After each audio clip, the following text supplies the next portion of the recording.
اعوذ باللہ من الشیطان الرجیم بسم اللہ الرحمن الرحیم الحمدللہ رب العالمین والسلام علی نبیہ الکریم وآلہ الطاہرین اما بعد۔ حضرات، آج ہم روزے کے احکام کچھ بیان کریں گے۔ سب سے پہلے میں عرض کر دوں کہ روزہ نفس کی تربیت کا نام ہے، روزہ آخرت کو سنوارنے کا نام ہے۔ روزے کے ذریعے ہم خداوند عالم سے قریب ہوتے ہیں۔ آج میں ان لوگوں کے بارے میں کچھ باتیں عرض کر دوں جو لوگ معذور ہیں، مثلا روزہ نہیں رکھ سکتے۔ ایک انسان اگر جان بوجھ کر بغیر کسی عذر کے روزے کو چھوڑ دیتا ہے تو اس کے اوپر روزے کی قضا بھی واجب ہے اور روزے کا کفارہ بھی واجب ہے، اس لیے کہ اس نے عمدن بغیر کسی عذر شرعی کے روزے کو چھوڑ دیا ہے تو کفارہ بھی واجب ہے۔ کفارہ یعنی ایک غلام آزاد کرنا، جس کا رواج اب نہیں ہے، تقریباً 60 مسکینوں کو کھانا کھلانا یا 60 روزے رکھنا، یعنی قضا ملا کر 61 روزے جو عمدن چھوڑ دیتا ہے۔ دوسرے وہ لوگ جو معذور ہیں واقعاً، مثلا کوئی مریض ہے، وہ روزہ نہیں رکھ سکتا، ڈاکٹر نے منع کر دیا ہے، یا وہ انسان جو بہت زیادہ بوڑھا ہے، مرد یا عورت کوئی بھی، بڑھاپے کی وجہ سے وہ روزہ نہیں رکھ پا رہے ہیں، نہیں رکھ سکتے ہیں، تو ان کے لیے عذر ہے۔ یا وہ خواتین جو مثلا اپنے بچے کو دودھ پلاتی ہیں، اگر روزہ رکھتی ہیں تو ان کے بچے کے لیے نقصان ہو سکتا ہے، مثلا دودھ کم ہو جائے۔ یا وہ خواتین جو حمل سے ہیں، اگر وہ روزہ رکھتی ہیں، اگر ان کو یہ ڈر ہے کہ ان کے بچے کو ذرا یا خطرہ ہوگا، تو ایسے لوگوں کے لیے روزہ نہیں، بلکہ روزے کے عوض وہ ایک مد طعام، یعنی 3 پاؤ غلہ گیہوں یا جو وغیرہ، 3 پاؤ غلہ کسی غریب مومن کو دیں ہر روزے کے بدلے۔ اچھا، صرف یہی نہیں، جب وہ روزہ رکھنے کے لائق ہو جائیں رمضان کے بعد تو روزے کی قضا بھی ان کے اوپر واجب ہے۔ ہاں، اس مریض کے اوپر نہیں ہے جو پورے سال مریض رہا ہو، تو اس کے لیے بس ایک مد طعام دے دینا کافی ہے۔ دوسرے ناظرین، ایک مسئلہ اور میں عرض کر دوں کہ سفر کے کیا احکام ہیں۔ ایک تو سب سے پہلی بات یہ ہے کہ اس لاک ڈاؤن کے ماحول میں، کرونا وائرس جیسی مہاماری کے ماحول میں سفر کرنے سے پرہیز کریں، اور بہت ہی ضروری اگر ہے تو اس کے میں احکام بتا دے رہا ہوں جو کہ ہر سال بیان ہوتے ہیں۔ سفر اگر جائز سفر ہے، اگر آمد و رفت 44 کلومیٹر بنتی ہے، 10 دن کا قیام کا ارادہ نہیں ہے، تو ایسی صورت میں جہاں پر نماز قصر ہوتی تھی وہاں پر روزہ بھی قصر ہوگا۔ اگر کہیں جانا ہے ضروری کام سے، وہاں پر اگر 10 دن رکنا ہے تب تو روزہ قصر نہیں ہے، روزہ پورا رکھنا ہوگا۔ ہاں، ایک بات اور میں عرض کر دوں کہ جیسے مثلا کسی کو کل سفر کرنا ہے تو لوگ ٹھاٹ سے گھر ہی سے ناشتہ کر کے نکلتے ہیں، کھا پی کے،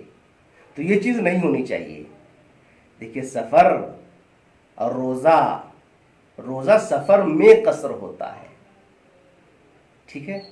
گھر ہی سے آپ کھانا پینا کھا کر نہیں نکل سکتے ہیں، گویا کہ آپ نے روزے کو ترک کر دیا۔ ہاں، جب حد ترخص آپ پار کر جائیں، یعنی اپنی بستی کو کراس کر جائیں، اس وقت سے آپ کا روزہ قصر ہوتا ہے، اس وقت آپ کھا پی سکتے ہیں۔ اس کی بھی کئی کنڈیشنز ہیں، مثلا کہیں جانا ہے آپ کو، اگر آپ زوال کے بعد نکلتے ہیں،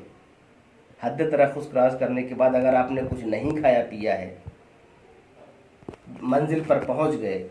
تو آپ کا روزہ صحیح ہے اس دن کا۔ اگر راستے میں کچھ نہیں کھایا پیا بھی کھا سکتے ہیں، لیکن آپ نے سوچا کہ زوال کے بعد نکلے ہیں، روزے کو بچایا جا سکتا ہے، تو وہ روزہ صحیح ہے۔ ایسے ہی اگر زوال سے پہلے اپنی منزل پر پہنچ گئے، چاہے اپنے گھر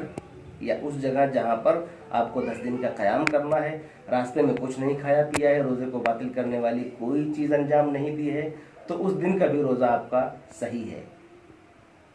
اگر کھا پی لیتے ہیں تو بھی جائز ہے، لیکن اس دن کا روزہ پھر نہیں ہوگا، اس روزے کی قضا بعد میں کرنی ہوگی۔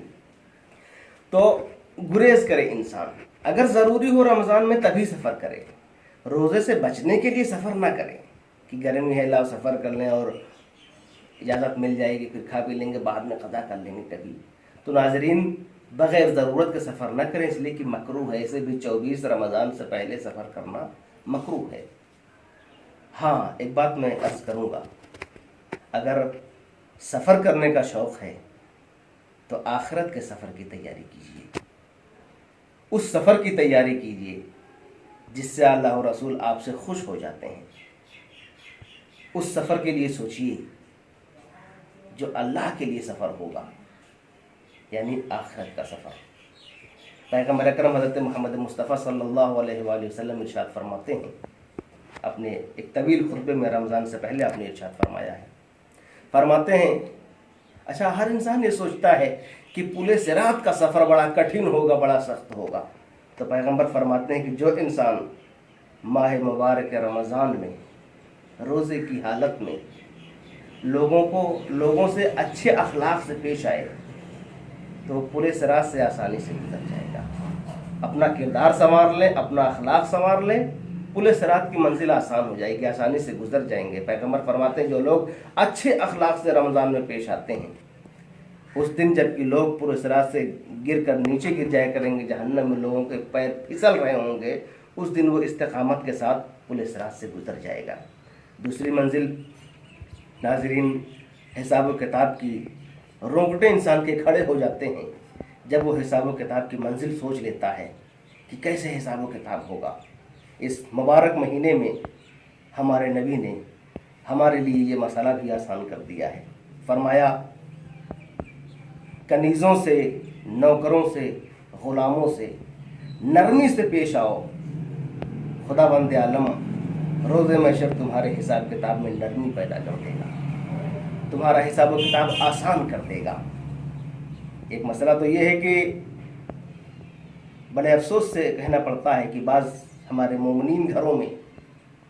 دوسرے گھروں کے چھوٹے بچے مثلا جھاڑو لگانے کے لیے یا برتن دھلنے کے لیے رکھے جاتے ہیں، تو کوشش تو یہ کریں کہ ان معصوم بچوں کا استحصال نہ کریں، کار خود بدست خود، اپنا کام خود اپنے ہاتھ سے کرنے کی کوشش کریں۔ اگر مجبور ہیں، معذور ہیں، نہیں کر سکتے ہیں تو اگر لے آتے ہیں تو اسی اعتبار سے ان کی حوصلہ افزائی کریں، اپنے بچوں کی طرح ان کا خیال رکھیں، اپنے بچوں کی طرح ان کی بھی پرورش کریں، ان کو معقول رقم دیں تاکہ جو آپ کے ہاں کام کر رہے ہیں، محنت کر رہے ہیں، ان کی وہ محنت وصول ہو جائے۔ ان کے ساتھ نرمی کا برتاؤ کریں۔ پیغمبر فرماتے ہیں کہ اگر تمہارے گھر میں کوئی نوکر، کوئی غلام، کوئی کنیز ہے، اس کے ساتھ اگر نرمی سے پیش آؤ گے تو خدا بند عالم تمہارا حساب و کتاب آسان کر دے گا۔ ایک اور بات، اس مبارک مہینے میں یتیموں کا خیال کرنے کے لیے پیغمبر فرماتے ہیں کہ اگر تم کسی یتیم بچے کو محبت بھری نظر سے دیکھو گے، کسی یتیم بچے پر دست شفقت پھیرو گے،